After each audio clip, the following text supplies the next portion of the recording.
Yebo mfowethu siyaqhubeka si-interviewa ama-artist abaculi abahlukene abazobungaza ubahubhe namhlanje lelontsha khona i-album lakhe. This is Durban Network.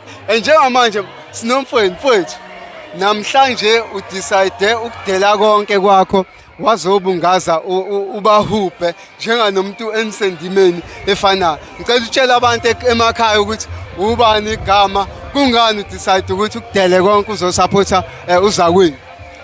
Igama ngukhulekani kwakwashongo uNkonkomancishe zawukhonkotha zawubalekela amaqedwe zafaka imsila ngaphansi inqaba yezinto esincane esidle ngokujula ngokubizela iqhonse inkalankaleni. Angingaqhubeki kakhulu bathi inkosi ayiqedwa kunjalo nje usushila. No mfowethu sisebenze kakhulu nobahubhe ubudlelwano bethu buhle kakhulu. Kunezinto azenzile emsebenzini wami ukuthi ukhule and ezenze ngabheke inzuzo. Kunengoma nje yami ethi iqolo lamangene kuyona mahala wasebenza wakhipha konke. Yabo uyawuzwa makuthi umuntu ukhiphe konke. Wakhipha konke ukuthi leya ngoma ibe yile yanto eyiyona. So noma ngabe yini asuke yenza ubahubhe ngiyosuka lapha engikhona ngize la njengoba ngiyilapha nje namhlanje futhi nami ngizokwenza stage ngizokhipha konke enginako. Yilokho engingakusho. Mhlambe omunye umuntu uzobuza ukuthi wena nawo yini umsebenzi okhona njengamanje mhlambe kune-album elizayo mhlambe khona isingile ekhona kwenzakala njengamanje. Umsebenzi nginawo okhona iwona lo engisebenze kuwona naye ubahubhe. Isihloko se-album sithi Nqaba iyatholakala kuwona wonke ama-online stores. Ungayichecka ku-YouTube, ku-Spotify, kuyona yonke into ku-Apple Music. Iyatholakala iwona umsebenzi okhona njengamanje but ngiseyinhlelweni zokuphindela e-studio engizothi ukushintsha kancane i-taste ngizongena lapha e-downtown ngikhiphe umsebenzi omusha ngithi mangabe inhlelo ihambe ngendlela ngibheka ukuthi ngomhla ka-13 July ubuphuma lo msebenzi. 13 July ke-birthday yami mfethu ngikhipha nje. Uqondanisa ne-birthday yakho kanjalo nje. Mfethu mhlambe tshela abantu ngalowo msebenzi ozophuma ukuthi yini abangayilindela kona. I'm sure vele they have a certain taste of umsebenzi wakho wa previous. Mhlambe yini eshintshile kumsebenzi omusha compared to umsebenzi omdala.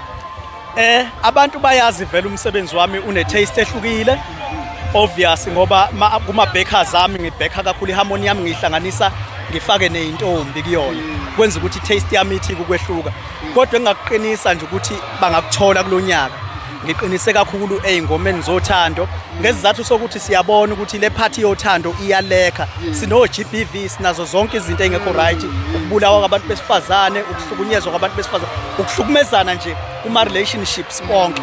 That's why ngithanga ngiqinisa othandweni ngiyale kakhulu kulona ngikubonisa ikhona nje mangingakwebele ethi kunenkemba phansi kwamaphiko othando engehlaba ihlukanisa inyama nomphefumulo. Ya bese ithi umuthando lokucela lulandele. Mfowethu sitshele ngebrand yakho ubukeka uyi-artist organized namagida ngoma akho ni clean nihlelekile. Tell us about the inspiration behind ukuqoqeka kwenu nitreat njengane brand. Mina ke mfowethu ngikhuliswa ama workshop. Ngiyi-actor kahle kahle. Abaningi bayangazi kuyi-series eyayibizwa nge-Ifa lakhe eyayikumzansi we-Magic ngangidlala i-character kaWathaida lapho. Ngisebenze kuma-production amaningi ke live nje e-theater, e-stage live ngaba woBambatha Musical Epic.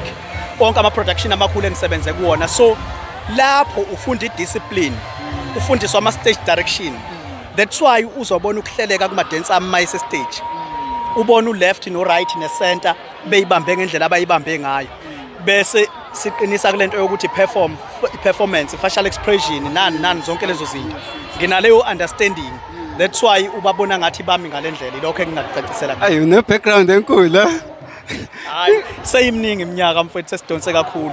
Kule industry ngaqala ngo 2003 kodwa kuukuthi ngangise theater and move that ngihambela amazwe aphesheya uHungary, America, UK sebenza neLions of Zululand. Nakhona ngiyitrainer ngisebenza abantu ngiphinde ngingene phakathi stage. So i-understanding ayifani la kwamaskandi ngingene nakhona ngalinda isikhathi eside ngithi ngisafuna eyami taste engafani neyomuntu kwenza ukuthi ngingene nje late ngimdala khona kodwa kwi-industry ngimdala kakhulu ne-experience yami noma ungabona i-profile yami uzobona umehluko omkhulu kuma-profile okuwabona.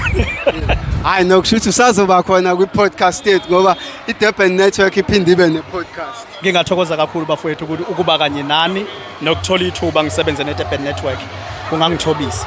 Siyabonga kakhulu bafowethu besiphethe-ke yena-ke umfoka Shongwe and this is Durban Network. Sazoqhubeka siniphathele abanye abaculi abahlukahlukene abazobungaza ubahubhe. Asivale kwamanje.